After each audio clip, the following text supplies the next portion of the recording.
शेतकरी मित्रांनो, राम राम नमस्कार. शेतकरी मित्रांनो, आज 24 जानेवारी 2026 वार शनिवार. जाणून घेऊ शेतकरी मित्रांनो, आपल्या हाती आलेले सर्वच ठिकाणचे ताजे कापसाचे भाव.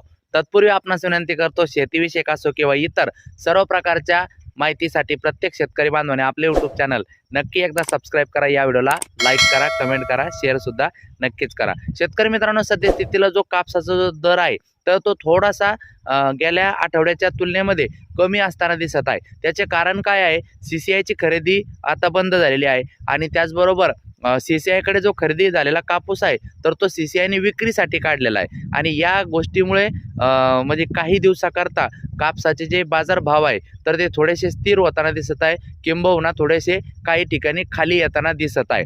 तर हे कारण आहे मित्रांनो कापसाच्या दरात होणारे चढ उतार सद्यस्थितीला परिस्थितीचे. आता मित्रांनो, जशी आवक कमी होईल पुन्हा एकदा या ठिकाणी या दरात सुधारणा होण्याची शक्यता अभ्यासकांनी व्यक्त केलेली आहे. मित्रांनो, जाणून घेऊ आपल्या हाती आजचे ताजे कापसाचे भाव. मित्रांनो, वरोरा शेगाव 8,100, त्याच्यानंतर बार्शी टाकळी 8,010 रुपये, सिंधी सेलो 8,300 रुपये, वारदा 8,200 रुपये, देऊळगाव राजा 8,190 रुपये, वरोरा 8,150 रुपये, अकोला बोरगाव मंजू 8,300 रुपये, उमरेड 8,050, जालना 8,002, अकोला 8,010, भद्रावती 8,150, अमरावती 8,050, बीड केज 8,000, वसमत परभणी 7,830, धारूर बीड 7,956, पांढरकवडा यवतमाळ 8,050 आणि पुसद यवतमाळ 7,675. तर हे आहे कापसाचे भाव. तुम्हाला या सगळ्या गोष्टीवरती काय वाटते? तुमचे काही प्रश्न असेल तर कमेंट करा, कमेंटला उत्तर देण्याचा प्रयत्न करतो. भेटूया पुढच्या व्हिडिओमध्ये. जाताना नक्की लाईक करा. धन्यवाद.